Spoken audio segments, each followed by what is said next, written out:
Nestor, kumusta ang sitwasyon dyan sa Balintawak Toll Plaza at ramdam na bang dagsa ng mga sasakyan?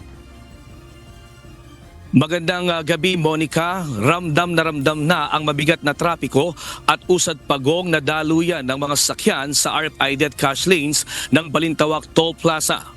Sanhi ito ng sabay-sabay na pag-alis ng mga motoristang panorte at pamaynila para sa holiday vacation.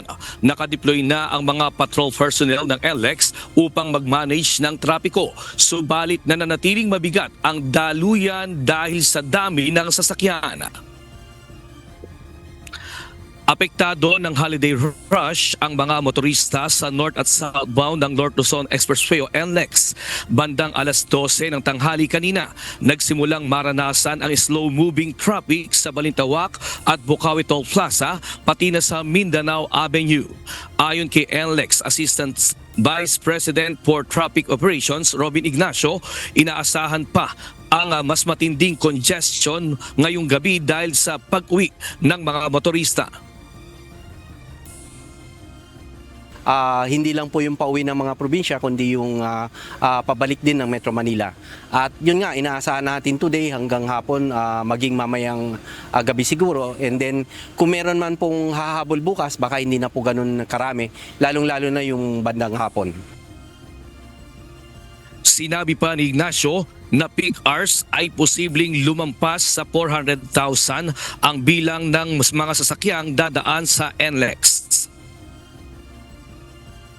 Ang normal daily average po natin kasi for NLEX is nasa around 350,000, so maaring tumaas ito ng more than 17,000 or 17,500. Ang SCTEX naman nasa 80,000, so maaring tumaas ito ng 4,000. Pero syempre yung ating mga peak hours, maaring talagang mas lampas po talaga doon sa 5% dahil yung maghapon naman po meron ding lean hours tayo.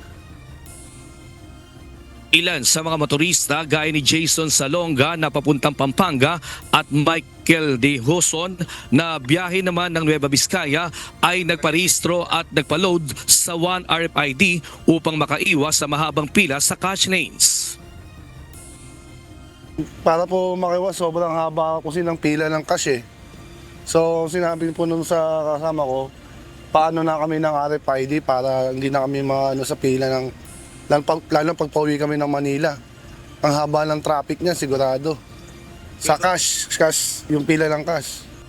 Maraming volume talagang sakyan ngayon. Kahit naka 1 FRD ka, sa volume ng sakyan, talagang pipila ka sa tuloy.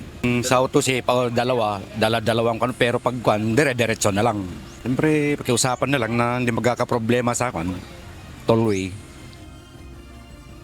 Ayon pa sa NLEX, posibleng magpatuloy ang mabigat na trapiko sa cash at RFID lanes hanggang hating gabi. Wala namang ipatutupad na counterflow sa NLEX at SCTEX. Inaasahan din ang panibagong heavy traffic sa Enero 3 ng hapon hanggang Enero 4 ng gabi dahil sa pagbalik ng mga motorista sa Metro Manila. Kadalasan po parehong direction ay nagkakaroon po tayo ng build up. At inaasahan po natin ganyan hanggang siguro yung pagbalik na po talaga ng January 3 ng hapon. Meron na po tayo mga uwi mga kababayan, pero mas inaasahan pa rin po natin yung January 4 ng hapon hanggang gabi at maging yung early morning po ng Monday, January 5. Bukod sa trapiko, naka-alerto rin ang NLEX sa mga insidente ng pambabato ng sasakyan matapos ang kamakailang pananaboy ng sa isang bus sa Balagtas, Bulacan habang namang wala namang naitalang insidente o minor accident lamang na nai-record. Sa oras na ito, kontrolado naman ng NLEX Management ang sitwasyon sa expressway. Para sa mga emergency at aberya, maaaring tumawag sa NLEX hotline na 0-35000.